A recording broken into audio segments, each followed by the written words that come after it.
मी सरला, मी तुमचं माझ्या चॅनलवर खूप खूप स्वागत करते। तर आज आपण मेथी मसाला पराठा करणार आहोत। तर त्याच्या लेकरं अशी तर मेथीची भाजी खात नाही, तर आपण ह्या पद्धतीने मेथी पराठा केला डब्यासाठी वगैरे तर खूप छान लागतो। तर मी त्याच्यासाठी घेतलेला आहे अर्धी जुडी मेथीची आणि हे घेतलेला आहे मॅगी मसाला, मसाला आतून भरण्यासाठी, जिरे, 4 हिरव्या मिरच्या आणि लसण। आपल्याला हे आता सगळं बारीक वाटून घ्यायचं। मुलांना एरवी मेथीची भाजी खायचा खूप कंटाळा येतो आणि पालेभाज्या खायला पाहिजे, पालेभाज्या खूप पौष्टिक असतात। तर आता आपण हे हिरव्या मिरच्या, लसण, जिरेचं वाटून घेतलं। आता आपल्याला ह्या भाजीची बारीक पेस्ट करून घ्यायची आणि त्या पेस्टचा पराठा करायचा। त्या पराठ्याचा कलर पण येतो, त्यामुळे लेकरं खातात।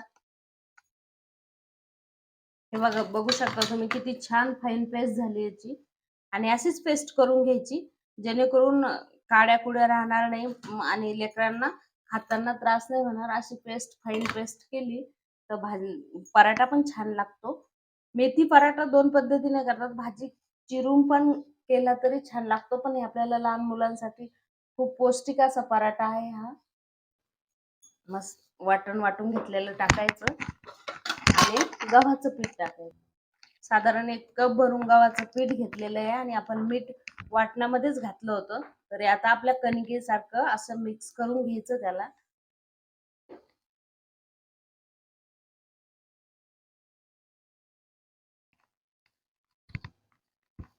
आणि त्याच्यासोबत जाम किंवा टोमॅटो केचप किंवा आपण घरच्या घरी केलेला साखर आंबा दिला तरी पण छान लागतं ते। हे असं पिठासारखं मळून घ्यायचं आणि आता तेल लावून याला 10 मिनिटं तरी ठेवून द्यायचं भिजत। हे बघा कसा गोळा बनला।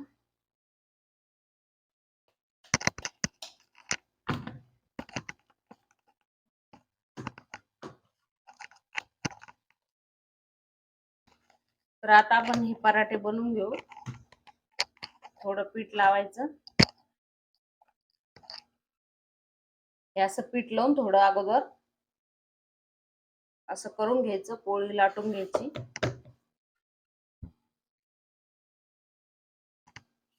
अशी पूर्ण पोळी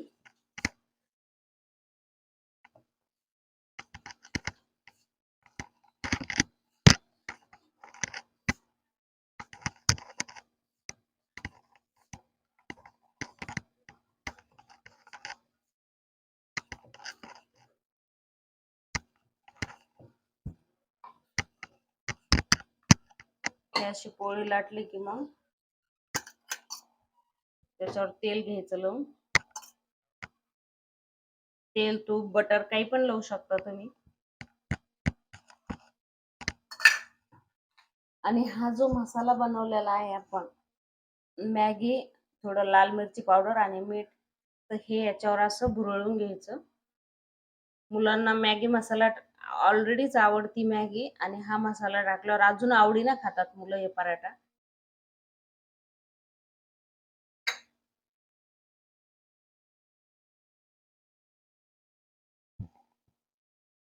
असं करायचं। परत इथं थोडं तेल लावून घ्यायचं, परत थोडा मसाला टाकून घ्यायचा, पिठात बुडून घ्यायचं असं, आणि असंच पराठा करून घ्यायचा।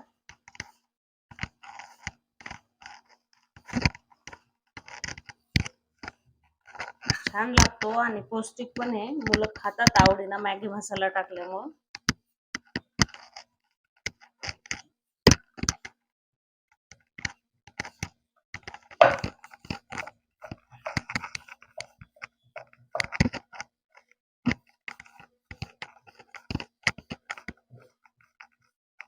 असा लाटून घ्यायचा,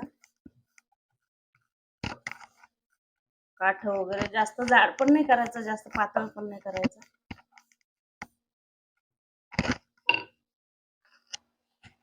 तव्यावर थोडं तेल टाकायचं,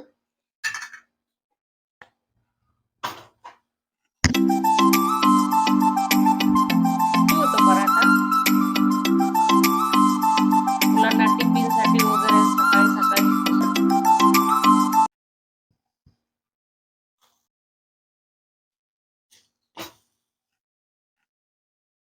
त्या वरच्या साईडनं आता तेल लावून घेऊ.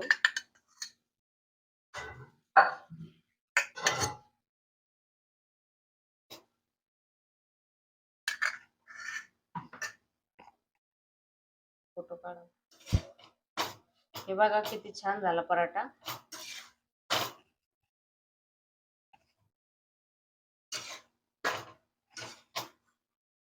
छान खरपूस भाजून घ्यायचा.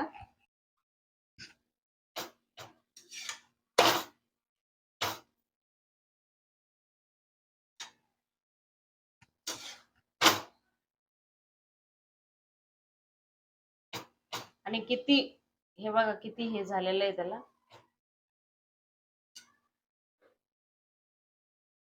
एकदम मोकळा मोकळा झाला. हे बघा इकडनं पण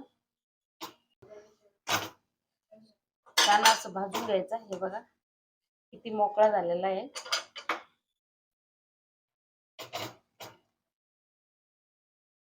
बघू शकता.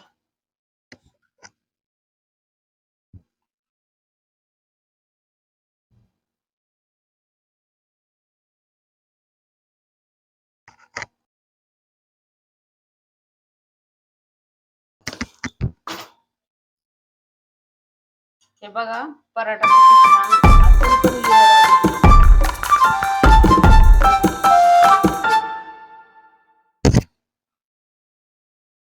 तुम्ही नक्की करून बघा असा पराठा.